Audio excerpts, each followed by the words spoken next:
إلهي يا رحمن يا سامع الورى آمين. أجولي بدعواتي ويا كاشف الضر. Ọlọ́run wa bí ọ gbogbo tí jẹ́ ìrànlọ́wọ́ rẹ̀ parí ẹ̀ fún ọ. وأنت رجائي في الهوائج كلها. Adarí gbogbo àlámọ̀rí wa síwájú rẹ̀ bá mójútó.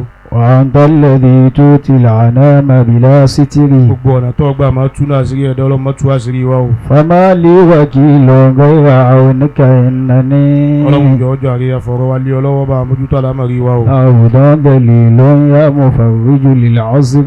Ẹrú yẹpẹrẹ ni wàá tàjà máa ń kankan o.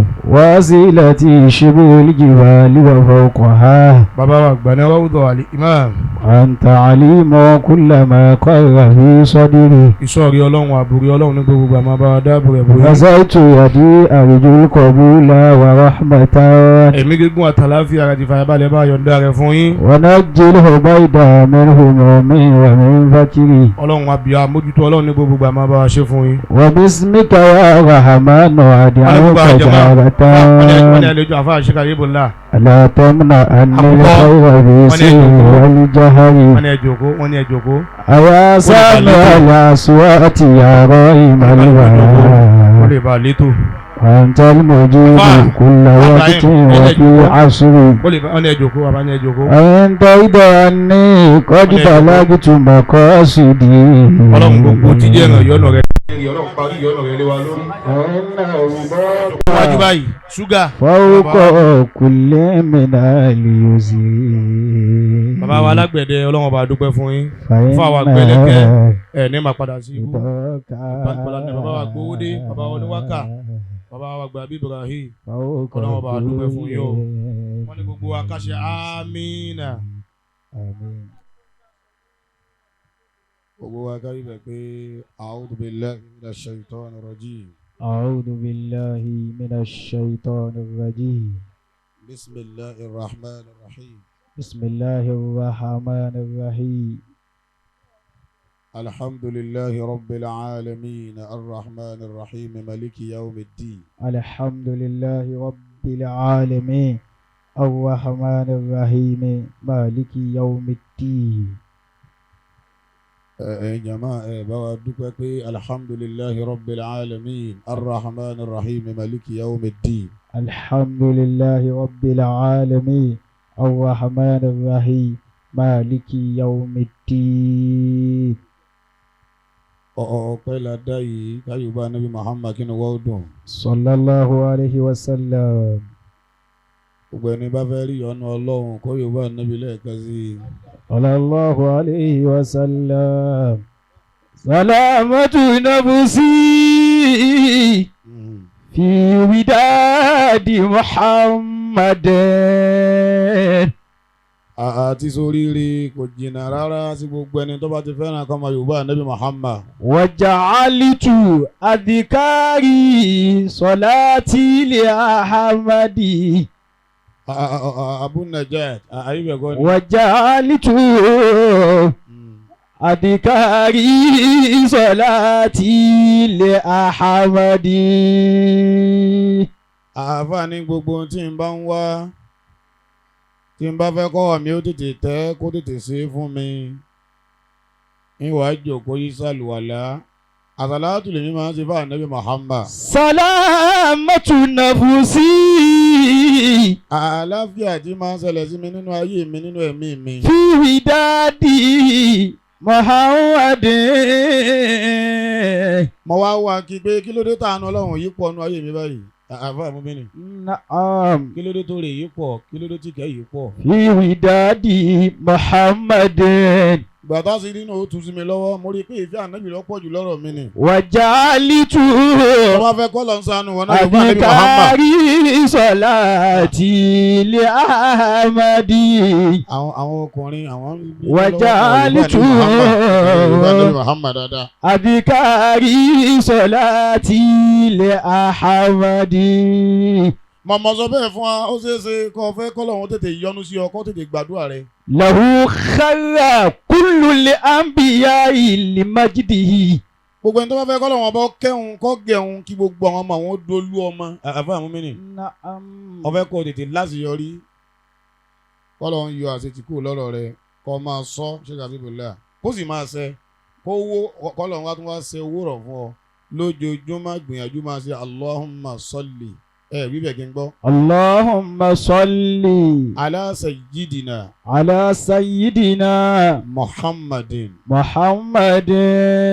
wa ala alihi wa ashabihi wa sallim. Bọ́bá fẹ́ kọ́ lọ́wọ́ ṣe àrísìkí rọ̀ fún ọ kọ́ yọ́nú sí ọ kádùn àdó tètè máa gbà káwọn ọmọ rẹ di ọ ní àlùbáríkà.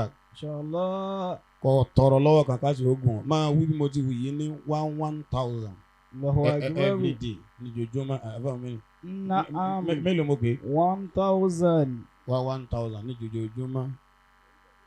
jojúmọ́ Sheikh Adam. Naam. Jojúmọ́ bó ti máa wí nù. Salamatu nafusi. Ó ṣeéṣe kágbà rẹ ní àfẹ́ jojúmọ́ ẹ̀sìn. Fi widadi Muhammadin. Bágbà rí ọ̀bá káàdì jojoojúmọ́ every Friday gbogbo ọjọ́ Jímọ̀. Mo fi agbára Ọlọ́run mo fi búra fún ọ. Ìwọ lọ lè tẹra máa bẹ́ẹ̀. Allahumma salli ala sayyidina Muhammadin wa ala alihi wa ashabihi. Níjòkó ẹ̀ka 1,000. Sàtàlátù 1,000. Ọ̀bá kápá jojúmọ́ kápá ti ọ̀sẹ̀ every Friday. Fáànù Nábì. Tọ́ba wá sí náà wá tẹ́wọ́ pé Ọlọ́run yìí tí ń fẹ́ rí o.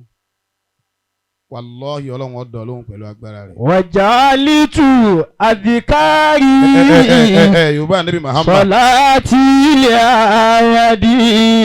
Àwọn bàbá wọn ti wá fàjọyọ̀ nù. Wàjálítù àdìkárì. Sọláàtì ilẹ̀ àhàmàdì. Ètí ń ráwọ̀ èèyàn tó ti ń wọlé pé àjọyọ̀. Làwù kára. Káyọ̀dé sì ti yan. Kúlùlẹ̀ àǹbíyá ìlì májídìhì. Ọlẹ́ni bá wá lágo méjì ọlẹ̀ ìwádùn òun àdùn. Wàkọ́lù jami'a yàlàwù kullu shu'dadi. Ó ní gbogbo ẹni bá ti dé lágo méjì àwọn tó wà rìkọ́dẹ̀dì ní sọ yìí o. Wàkálí bí ìdíkì àfàṣe sùúrù. Hashimi takarura yazidu sana. Aago méjìlá sì fàjọyọ̀ sí tòótọ́. Sana wíwọ abadi.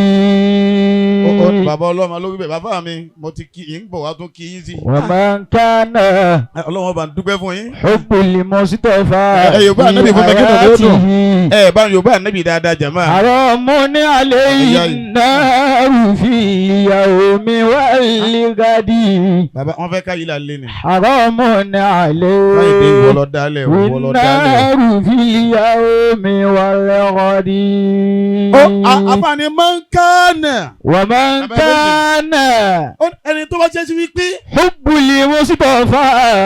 Ìfẹ́ Ànábì Muhammad. Fi hayatihi. Ìfẹ́ Ànábì ló wá mú ọ dàrú nù ayé rẹ̀ ká ní bó ti rí nù Mariam. Haramun alayhi naru. Àfààní ó dèwọ̀ fún náà kó jóru ẹni náà. Fil yawmi wal gadi. Àfààní mi ní farabalẹ̀. Haramun alayhi. O ti mú zamzam fún. Innaru fil yawmi wal gadi. Dákun bá ń ké kí ni omi ó dùn dáadáa. Wa man kana hubbul Mustafa fi hayatihi. Mo ṣẹ̀ṣẹ̀ dé láti Madina ni ẹforíjì mi jàmá. Mo kàánú tíra bẹ́ẹ̀ pé ọkàn náà wòlíì Ọlọ́run. Mo kà á bẹ́ẹ̀ ọwọ́ aṣáìsàn gbogbo nǹkan tí wọ́n máa lò ni wọ́n lò sí. Bàbá ọwọ́ tó ń lágbára kò wá rọrùn sùn mọ́. Àfà ìwọ̀n ń pẹ́ gbogbo abẹ́rẹ́ gbogbo oògùn dírípù wọn fún gbogbo ẹ̀. Bàbá Mádìú ni bàbá Àgbòwódé ni mo kí yín púpọ̀ fá bàbá Ẹlẹ́gẹ́ bẹ́ẹ̀ àfà mo kí bàbá Ishaq Abdul. Gbogbo kan tá máa ń lò ẹjọ́ ni wọ́n lò sí i mo fẹ́ kọ́ mọ̀nà tó gbà tó rí rí òfin lè yá. Ọwọ́ ni ọwọ́ di lálẹ́ ẹjọ́ Àlàmísì lóòjọ́ kan. Alẹ́ ẹjọ́ kí ni mo pè jàmá? Àlàmísì. Kò tí rọrùn sùn mọ́ kò gbádùn ayé. Allahu akbar.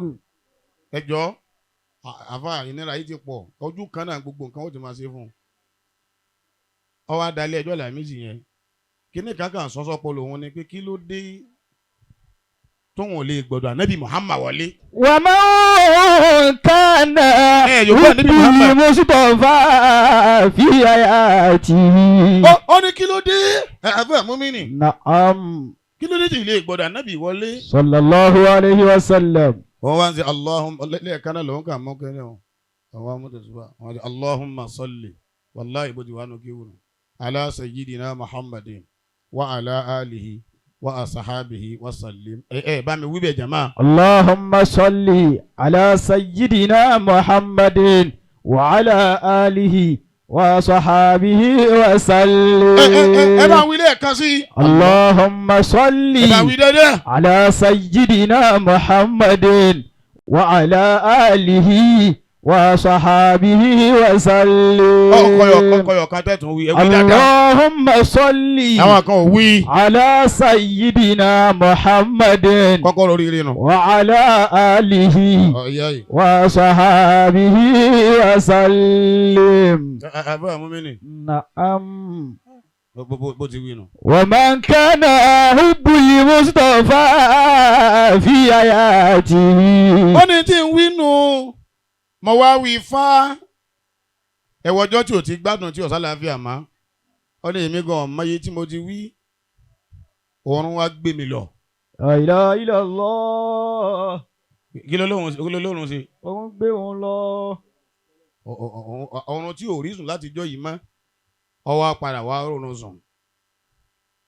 àlàáfíà wa àfa ọwọ́ ni mo lálàá lójú oorun fara aitu fílímà náà mi Rasulullah. sallallahu alayhi wa sallam. yorùbá nabi Muhammad dáadáa. wa man kana. tó bá gbàgbọ́ pé ọlọ́run lè lo àsàlátù tá à ń ṣe yìí sábà bí àti yí orí ibú rẹ padà sórí ire pariwo kó yorùbá nabi kí ni mi ó dùn. ó bí Mustafa fi hayatihi. kàlígẹ́sì ni ó bá ń ké. kàlígẹ́sì bíbí kírúkà. yá bí alámọ̀ yazal. wọ́n dọ̀dá wọn bọ́ kí. ẹ̀sìkìlì kùlùbà. ọ̀ṣẹ́un. mahabata wà náírà. ẹ̀sìkìlì kùlùbà. mahabata wà náírà. àsàlátù mo sí bàbá mi Haji Lukman.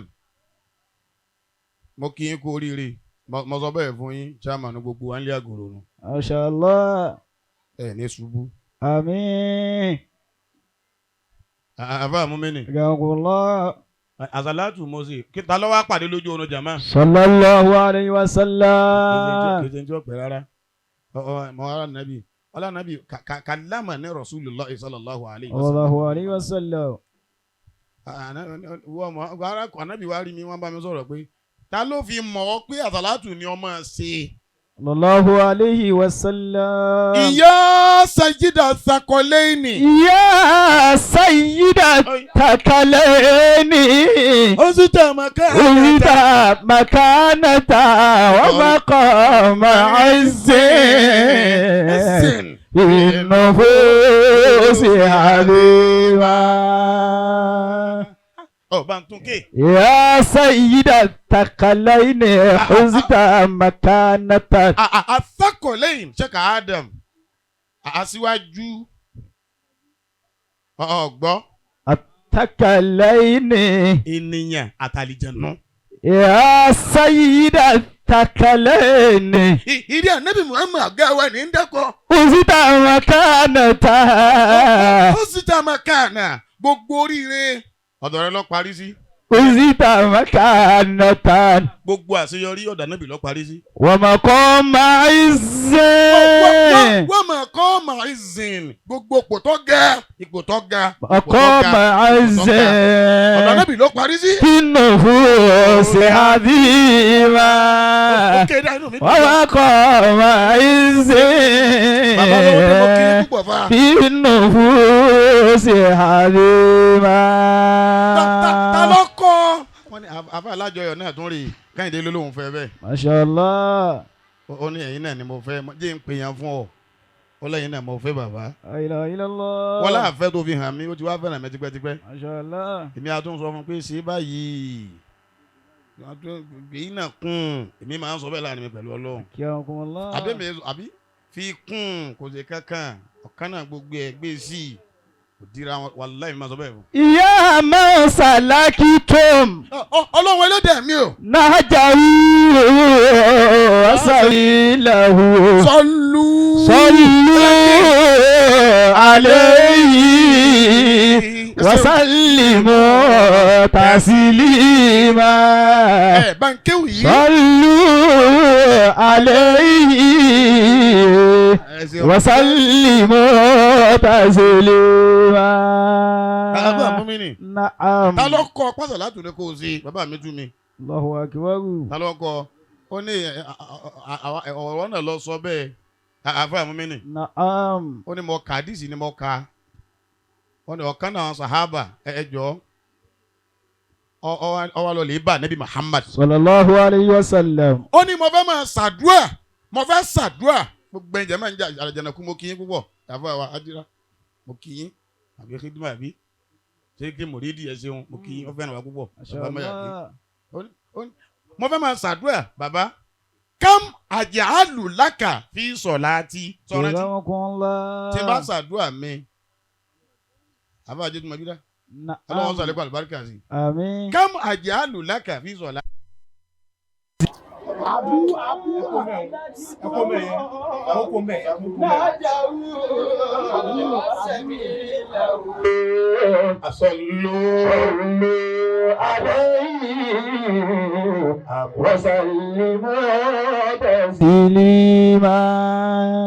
So ti lọ fáyé zuna lónìí àbọ̀ lọ fáyé zuna. Kọ́mọ yẹ kún gbà tọ́ lọ fáyé zuna lójú ọkọ lónà. Sọlú alayhi. Wasallimu taslima. Òun ni kó sì jáná sí ìjọ mẹ́jọ mọ́ pàtó. Sọlú alayhi. Wasallimu taslima. Ó ti dára bí ó ti dà. Ọlọ́wọ́ kára kó àlùbáríkà. Ìdájọ́ ó ti tó àfa. Sọlú alayhi. Ọlọ́ ti tẹ́ ó ti wá tó wá tó. Wasallimu taslima. Àfẹ́ àmúmínì. Ẹni tó rẹ̀ tọ́lá lára Nabi Muhammad lójú oorun. Allahu alayhi wa sallam. Òun ní sọ̀rọ̀ rẹ̀ fún yíyó. Jazakumullah. Ọ wá sàṣàlátù. Kí ni wọ́n ti ń ṣe bẹ́ẹ̀ padà? Kam àjàálù lọ́ni ta ló kọ́ pásàlátù ni ó ṣe? Ta ló fi mọ̀ ọ́ ẹjọ́ ìdí mo fẹ́ sọ náà nù lọ́wọ́ sí ìsọ́lù. Ọ̀ọ́ ni mọ kàdísì rẹ náà ni ọ̀kan náà sàhábà lọ́wọ́ béèrè lọ́wọ́ rẹ̀. Mo fẹ́ máa ṣàdúrà kam àjàálù lákà fi àti. Tí n bá ti ṣàdúrà àsàlátù mélòó ni kí n máa ṣe? Ànábì ní iye tó bá wù ọ́ ni kò ṣe. Sallallahu alayhi wa sallam. Iye tó bá wù ọ́ ni kò ṣe. Ẹ gbọ́ o. Wọ́n ní àdìsí ni mo kà nù. Ọ̀nì tí n bá dá àkókò àdúrà mi sí mẹ́rin. Tí n bá kó dà kan bẹ̀, wọ́n fi sàṣàlátù fún wa Muhammad. Sallallahu alayhi wa sallam. Sọ ti tó. Ànábì ló dára. Àmọ́ tó bá lè fi kún ọ, ìbá dáa jù báwọn lọ. Allah. Ọ̀nì ọ̀dà tí n bá wá dé àkókò àdúrà mi sí mẹ́rin mo kó dá méjì ń bẹ̀ nínú àkókò mo fi sàṣàlátù fún ọ ìdá méjì tó kù fúnra mi náà sọ́dà Ànábì ló dáa. Ẹyin ṣì dà. Tó bá fẹ́ bẹ́ẹ̀ àmọ́ tó bá lè jó jù bẹ́ẹ̀ lọ ìbá tún dáa jù bẹ́ẹ̀ lọ. Ìyá máa ṣàlàyé tó. Ó di mí ló jẹ̀ mọ́. Naija wasabilahu. Àfẹ́ àmúmínì. Naam. Ọ̀dà tí n bá wá dá àkókò àdúrà mi sí mẹ́rin tí n bá kó ìdá mẹ́ta ń bẹ̀ mo fi sàṣàlátù fún ọ ọyọ kan tó wá kù mo á fi tọrọ tí n bá fẹ́ sọ́dà Ànábì ló dáa àmọ́mọ́ mi ní látòníjà. Akíyàmọ́lá. Bí àwọn tó bí wà. Ọ̀rọ̀ ṣàlàkì tán. Àwọn náà ti wá bí àjọ ẹ̀ nípa. Naija wasabilahu. Gbogbo ẹ̀ náà lájọ ń ṣe pọ̀. Sọlú alayhi. Gbogbo wa ẹ̀ ní fojú sunkún ọmọ. Wasallimu taslima. Báyọ̀ bọ́ Muhammad kí ni lọ́tọ̀ mọ́. Sọlú alayhi. Wasallimu taslima. My Nigeria Alhaj Muhammadul Jami'. My Nigeria wòlíì Ọlọ́run tààrà nínú karama tọ́lọ́run sí fún máyì Naija láti ìgbà tán ti bẹ̀rẹ̀ sí ní lọ hajj bóyá ọdún kẹfà bọ́dún kèló ní báyìí láti ìgbà náà December ti dúró ìyájì wọn kò dúró àjọ pàdé lára àfa lọ́dún yìí àjọ pàdé ní Mínà gbèmí pẹ̀lú wọn àwọn tí ń lọ kíwájú káwọ́ tó lọ. Allahu akbar. bàbá bá tí wọ́n lọ hajj náà wọ́n tún wá lọ umura ní December wọ́n lọ tí Ramadan. Kibulatain àwọn ẹrú Ọlọ́run tọ́lọ̀ ń gbọ́ wọn dálẹ̀ Ọlọ́run dákun mọ́jú wọn ṣubú láíláí. Àmín. Gbogbo àwọn àfa àtàwọn àna Kibulatain tá mójútó Ọlọ́run mọ́jọ́ ọ̀rọ̀ wọn dàrú. Àmín. máyì Naija dá púpọ̀ Ọlọ́run wọlé yìí láàrin Ọlọ́run kì í tó láti Èkó ni wọ́n ti wá o àjọ ń sọ̀rọ̀ lálẹ́ àná mọ̀lídìí wa ẹlẹ́ẹ̀kẹsàn àbẹ́lẹ̀kẹ ló ní ń bọ̀ yìí láti ìjọ́ ta ti bẹ̀rẹ̀ kọ̀sọ́dún tún yìí wá wọ́n wàá ká wa wọ́n wàá nígbà kọ́bọ̀ lọ́wọ́ wa bí wọ́n ti wá ṣe fún gbogbo àfáànù kọ̀sẹ́lẹ́gbẹ́ wọn ní àbá social media fídíò tí ó jáde tí ó nítumọ̀ tí fọ́tò ó sì tún nítumọ̀ kọ̀sẹ́lẹ́gbẹ́ máyì Naija. mo fẹ́ yìí láàrí Ọlọ́run mo fi bẹ lọ́run fún máyì Naija àánú Ọlọ́run ìyọ́nú Ọlọ́run ìṣọ́ rẹ̀ ààbò rẹ̀ arísìkí tààrà ọlọmọsà bá ń sọ kalẹ̀ fún máyì Naija gbà yìí lọ. Àmín. mo ní gbogbo àwọn ọmọ yín ni wọ́n lálùbáríkà. Àmín. máyì Naija iléeṣẹ́ yín ò ní parẹ́. Sallu alayhi. ẹ yọgbọ́n Ànábì Muhammad fún mi. Wa sallimu taslima. bẹ́ẹ̀ bá yọgbọ́n Ànábì yóò dùn mí. Sallu alayhi. Wa sallimu taslima. bàbá mú mi nì. Naam. ọ̀rọ̀ ti di mélòó. Mẹ́ta. ọ̀ya yìí yọgbọ́n Ànábì Muhammad má. Sallallahu alayhi wa sallam. bàbá wa ń jàrà jànàkú ni wọ́n wọlé yìí. Fanabi kí àwọn náà. Ya sayyida thaqalaini uzida wa kanatan. Mo kì í yẹn gbogbo ayọ̀ ẹ̀dá Maqama izzin. Innafusi azima. Maqama izzin. Ya man salakito na ajahu wa sahilahu. Sallu alayhi. Wa sallimu taslima. Bó bá ti yẹ ó ti yẹ mí. Sallu alayhi. Wasalimu taslima. Ọlọ́run bù mí lọ́yọ̀ kan òun ìní disappoint ìfẹ́. Àwọn àmì ń bẹ ọba ti jùlẹ̀ àwọn ọ̀dọ́ tó ó tún ní tóun fẹ́ rí o mọ́tò ọ̀dà kò sí yọ̀nà gbogbo tó bá ti fẹ́ mo bá fẹ́. Torí wọn náà fẹ́ mi èmi náà gbọ́dọ̀ fi ọ. Mo ti ṣe wá sí lónìí lóko lówó yìí mú yín lọ ní. Torí tí n bá kéde fún gbogbo yín ẹ dàlélẹ̀ wàláhì wọ́n gbà kó nà.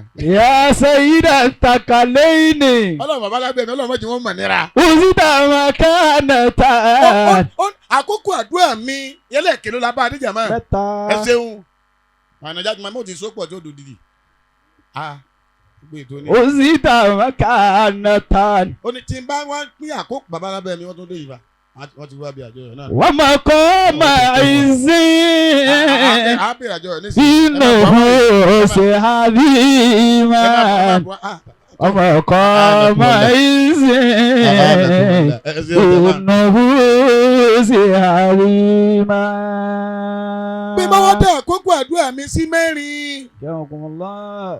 Tí n bá wá kó gbogbo àkókò mẹ́rẹ̀ẹ̀rin náà gbogbo àkókò lápapọ̀ àti ìpín kínní ìpín kejì ìpín kẹta ìpín mo wá fi gbogbo wákàtí kan gbáko tí mo fẹ́ fi ṣàdúrà ìwọ nìkan mo wá sàṣàlátù fún. Sallallahu alayhi wa sallam. tí bá ṣe bẹ́ẹ̀ ń kọ́ ànábì ní òun lọ́ọ́ dájú kò sí tó dáa tó.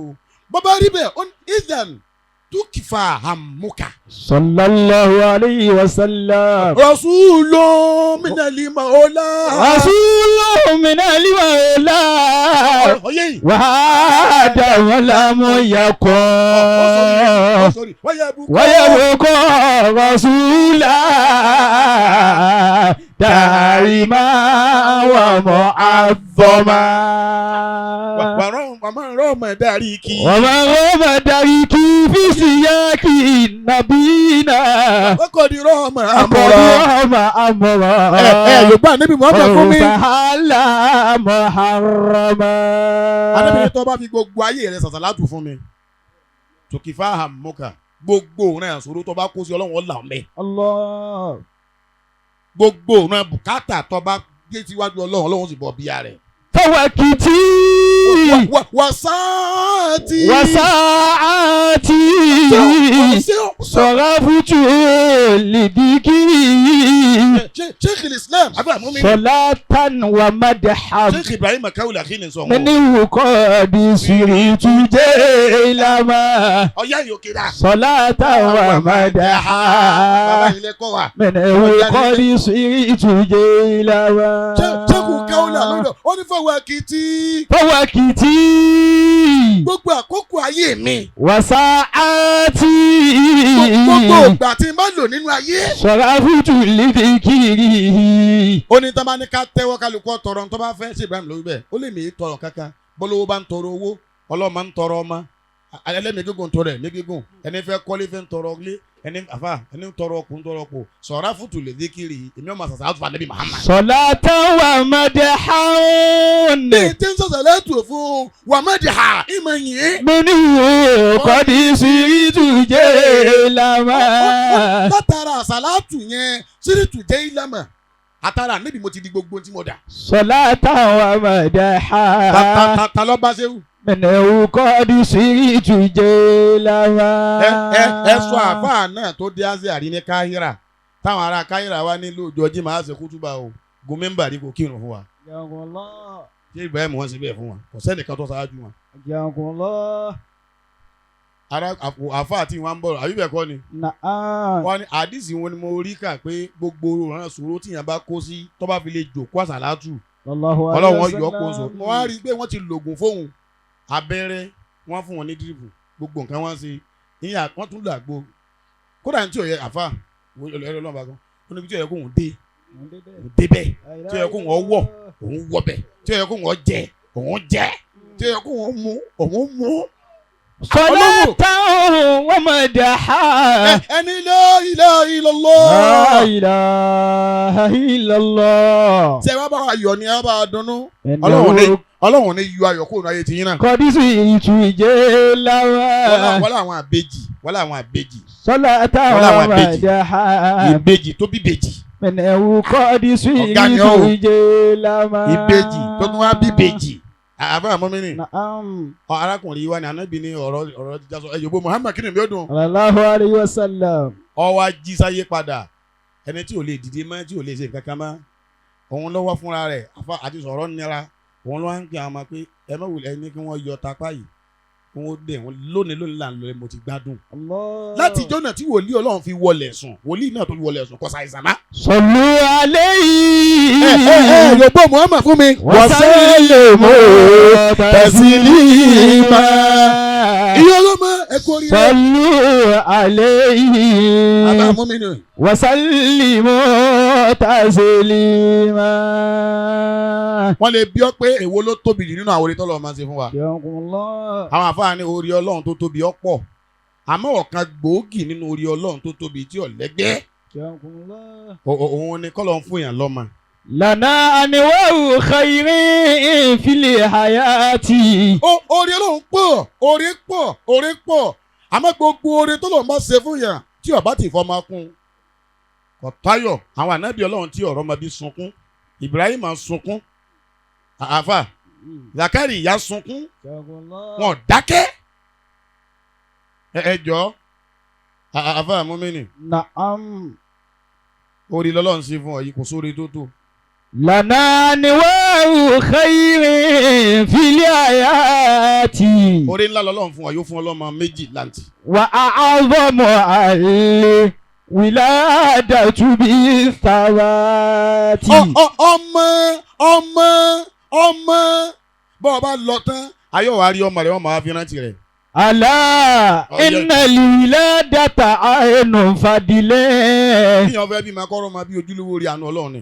Biha yabqali fata ba'dali mamati. Ẹ jọ̀ọ́ gbogbo abiyamọ ẹ ràn àwọn ọmọ yín lọ́wọ́ pẹ̀lú àdúrà. Ẹ ràn wọ́n lọ́wọ́ pẹ̀lú àdúrà. Ẹ ṣọ́ra níbi èpè. Ẹ marun tẹ́ máa sọ fáwọn ọmọ yín. Tọ́tọ́ ọmọ kékeré kankan tí ò ní máa ṣàkókò díẹ̀ káàtó. Bọ́ ọba ti lé pè lọ́mọ sẹ́fọ́ ọmọ yóò yíwọ́ fún ọ.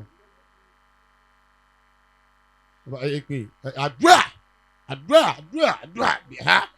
أبناؤكم باتباعكم تتطبعوا látẹ̀dẹ̀ أنتم لهم في الآيات المرجع. bàbá ọlọ́mọ àsọlẹ̀ mi fún àtìyá ọlọ́mọ látẹ̀dẹ̀ wúlẹ̀ àǹfọ̀sìkan wà látẹ̀dẹ̀ wàlá àwùládìkan wà látẹ̀dẹ̀ wàlá àmúwálìkan.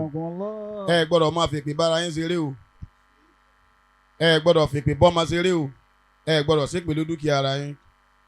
Ànábì ní ẹsẹ̀ mi tó bá ṣe kí ó ń gé àkókò gbígbàdúrà yóò sì sẹ́ mọ́ wọn la. ẹ mọ̀rún tẹ́ máa sọ́sọ́ máa yín. kí ló dé tí pa ọ̀tá ọ̀ka Jésù?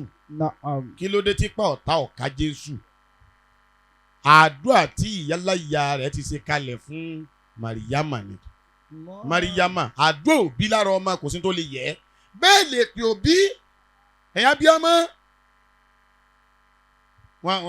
ní wàdó àtàwùsù kó kéèké ń gbọ́ jàmá. أعوذ بالله من الشيطان الرجيم. بسم الله الرحمن الرحيم. إني وضعتها أنثى. إني وضعتها أنثى. والله أعلم بما وضعت. والله أعلم بما وضعت. وليس الذكر كالأنثى. وإني سميتها مريم وإني أعيدها بك وذريتها من الشيطان الرجيم. Anatu ló bí Mariam. Àbúrò àmúmi ni. Anatu ló bí Mariam. Ló bí ya Jésù. Nígbà tó ọ lóyún, ó ní mo ti lóyún o. Nazari tù máa fi bàtì ní Mọ̀háràrá. Mo bẹ lọ́n jọ́jọ́ ọkùnrin. Ataqabbal minni.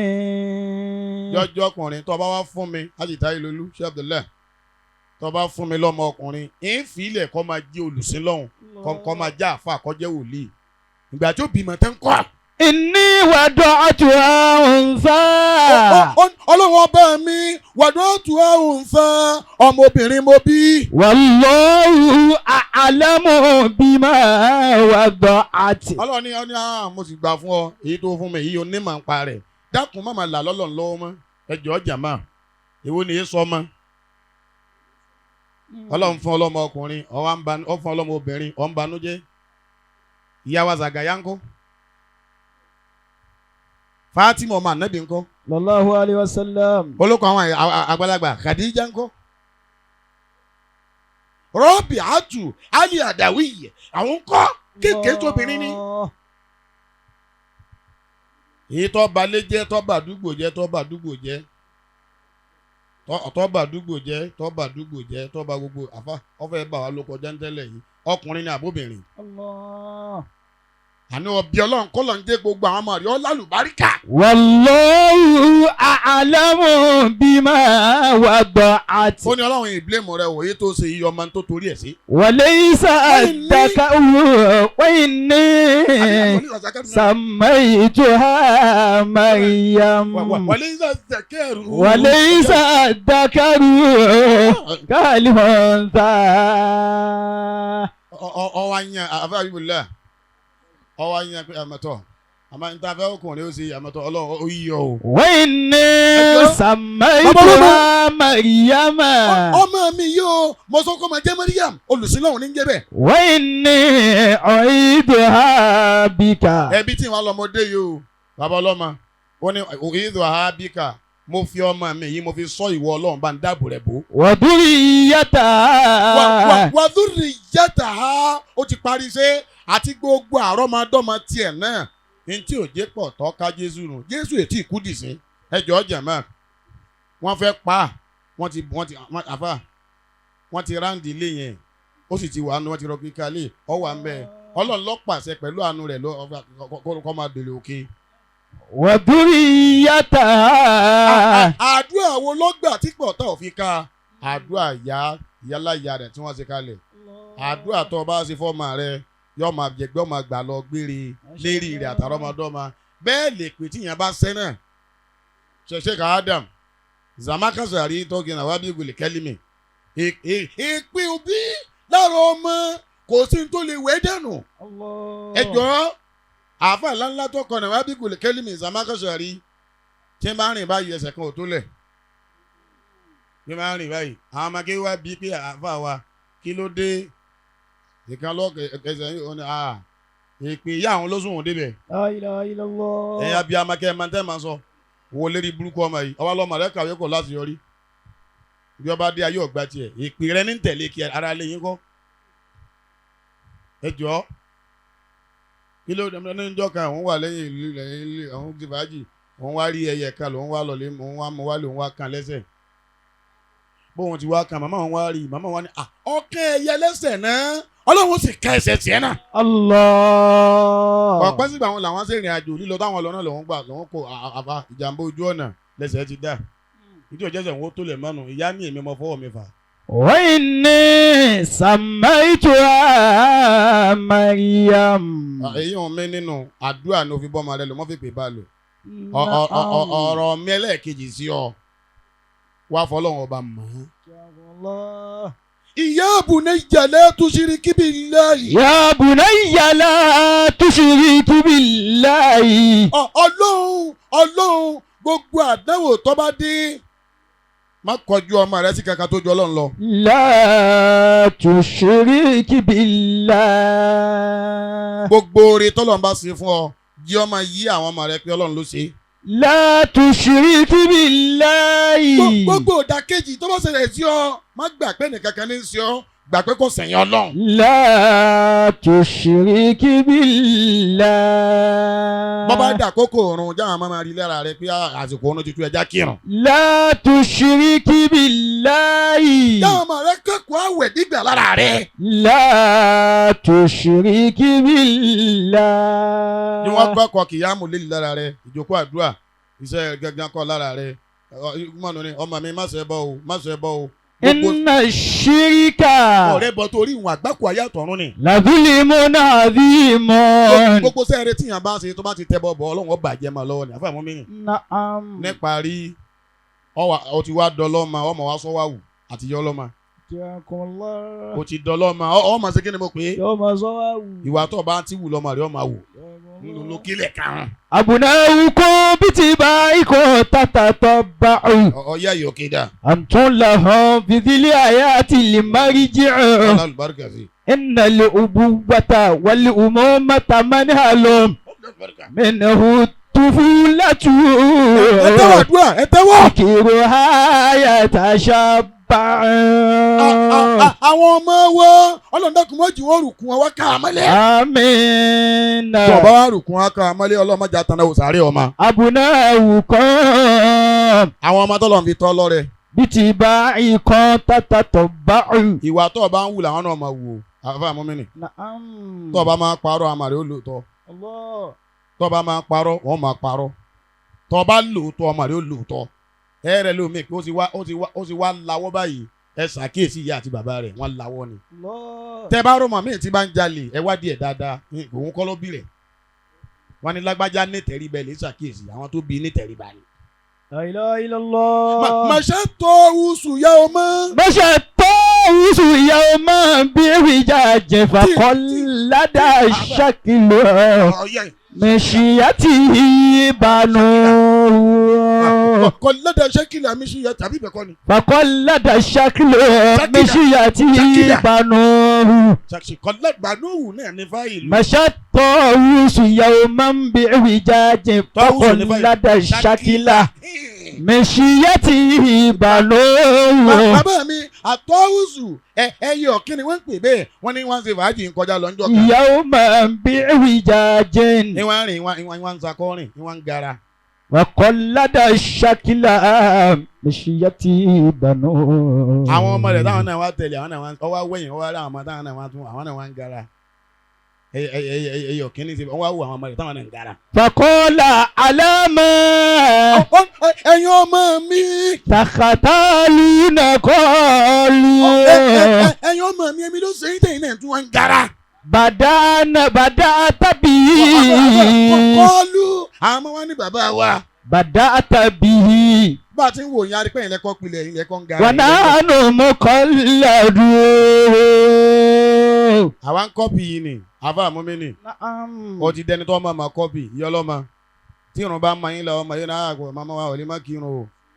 ọ̀rọ̀ rí lójú ọmọ ìwà rí lójú ọmọ ìrìn rí ẹ̀kọ́ tó dáa lára yín ọmọ tí wàá kọ kẹwàájú ẹ̀fún ní mímà máa kéwú ìmàwé ìmẹ̀sìn ọlọ́wọ́n jọ lálùbáríkà.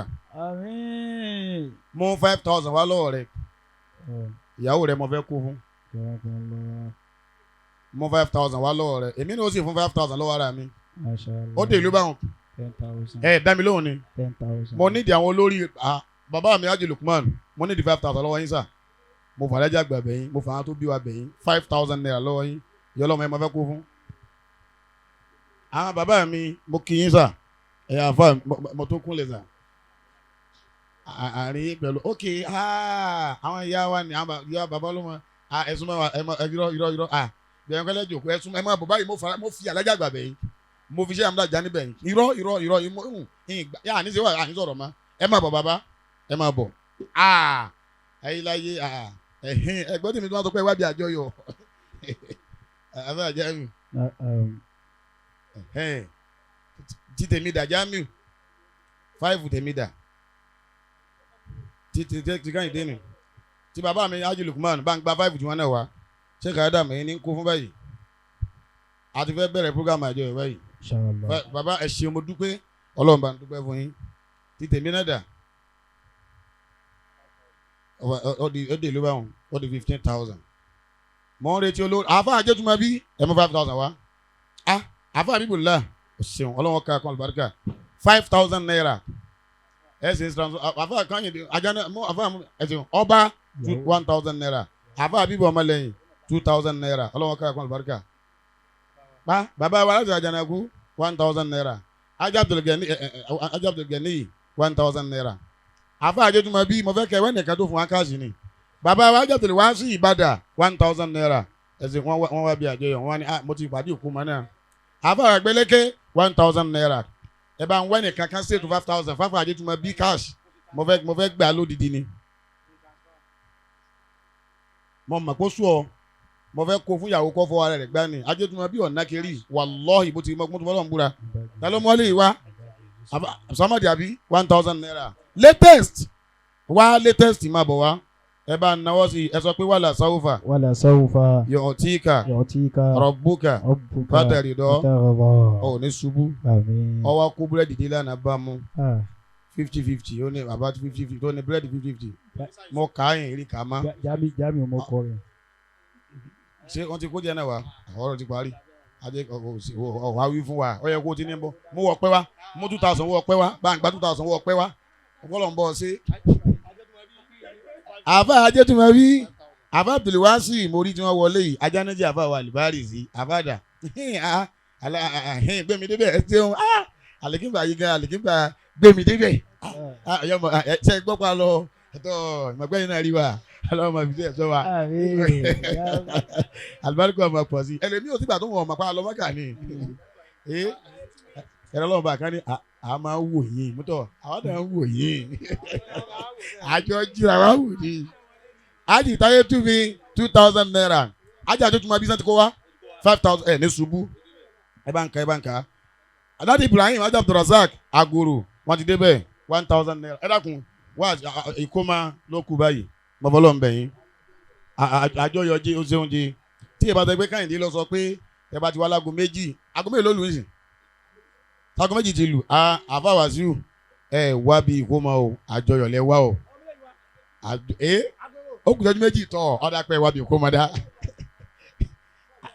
àfa Abọ́lá Kalẹ́ Àgòrò 1,000 naira Sheikh Abdullah Orogan àfa ọmọ àfa 1,000 naira àfa àjà tẹ́wọ́ sọ pé Allahumma inni a'udhu bika minal kufuri wal fakiri wa a'udhu bika min adhabil qabri la ilaha illa anta min nínú okùn méjì ẹni Allahumma fásitì ọlọ́wọ́ ká kọ́ àlùbáríkà inni إني a'udhu bika أعوذ بك minal kufuri من الكفر wal fakiri والفقر wa a'udhu bika وأعوذ بك min adhabil qabri من عذاب القبر la ilaha illa anta. لا إله إلا أنت. Ó dẹ̀ mélòó tá a wí. méjì. Bọ́yọ̀ ọkọ lè mọ̀ tún máa tó ń wí àfa mú mi nì ó ti máa kéèké ń gbọ́. Allahumma ọlọ́run ọba mi o. أعوذ بك Inni farabalẹ̀ èmi ẹrú rẹ̀ yìí a'udhu bika mọ̀ ń wá olólùsọ́kọ̀ sọ mi. minal kufuri. Minal kufuri gbogbo àdáwò tí dé bá ní tíyàn fi ṣe kèfèrí gbẹ̀yìn ayé rẹ̀ sọ mi ń bẹ̀ ẹlòmíì ọmọ lọ́dì ìbànújẹ́ fún un ọ padà wá sírìn ó padà ṣe kèfèrí ẹlòmíì àti jẹ àti mú ni ẹgbẹ́ àti àárín tá jẹ mọ́ ni ẹlòmíì àlàáfíà ń tiẹ̀ ọlọ́run gbà láàfíà ọ fa kásán ara rẹ̀ so ọ padà wá sílé wọ̀ kí bàbá Àgbàlágòrò ọlọ́mọṣẹ́ ìjà rí yín pẹ́. Àmín. ẹlòmíì ọkọ rẹ̀ ní ìbànújẹ́ ẹlòmíì ìyàwó ni tiẹ̀ tó bá ti wá wí pé ọlọ́run gbogbo àdánwò tí ó dé bá mi tí fi wá ṣẹ bọ gbẹ̀yìn ayé mi má gbé bá mi ó ti parí ọ̀rọ̀ túmọ̀ pé àdánwò tágbára àdúrò ní ká kò ṣẹlẹ̀ sí ọ̀nà wàlẹ̀ fákìrì ọlọ́run yàmí yóò sì ẹ̀ ṣe àmínà ni. Àmínà. wà á hùwù bíkà ọlọ́run ọwọ́ olólùsọ mẹ́ni àdábìlẹ̀ kọ́bìrì sọ́mi bìí yá sàárè ọ̀tọ́dùà bí ọ̀tọ́dùà ọwọ́ akọ̀yọ̀ kan tá a wí ẹni Allahumma inni a'udhu bika minal kufuri wal fakiri wa a'udhu bika min adhabil qabri la ilaha illa anta. ẹ sọ pé àmín. sọ pé ọlọ́run o wí dáadáa. Ohun mẹ́tẹ̀ẹ̀ta tí mo wọ́ sọ̀rọ̀ à ń bẹ̀ yìí. Ohun mẹ́tẹ̀ẹ̀ta tí mo wọ́ sọ̀rọ̀ à ń bẹ̀ yìí. Ṣé ládùúà tó ti gbà. Ṣé ládùúà tó ti gbà. Wọlá agbára. Wọlá agbára. Sàárà. Sàárà. Wọlá agbára. Wọlá agbára. Sàárà. Sàárà. Wọlá agbára. Wọlá agbára. Sàárà. Sàárà. Sàárà tèmi rè. Àfa yìí o ti dúró. Sọ fẹ́ kọ́lọ́hún gbàdúrà náà lórí rẹ̀. Sàárà rẹ̀ ni tèmi mo fi kalẹ̀ yìí. Tó bá wá fẹ́ bẹ́ẹ̀ pé ìfẹ́ àdánwò ìbànújẹ́. Ọya máa mọ bọ̀ wá báyìí máa mọ bọ̀ Sheikh Adam ẹ ṣètò rẹ̀ kẹ́ gbà kí tó ọ̀ya.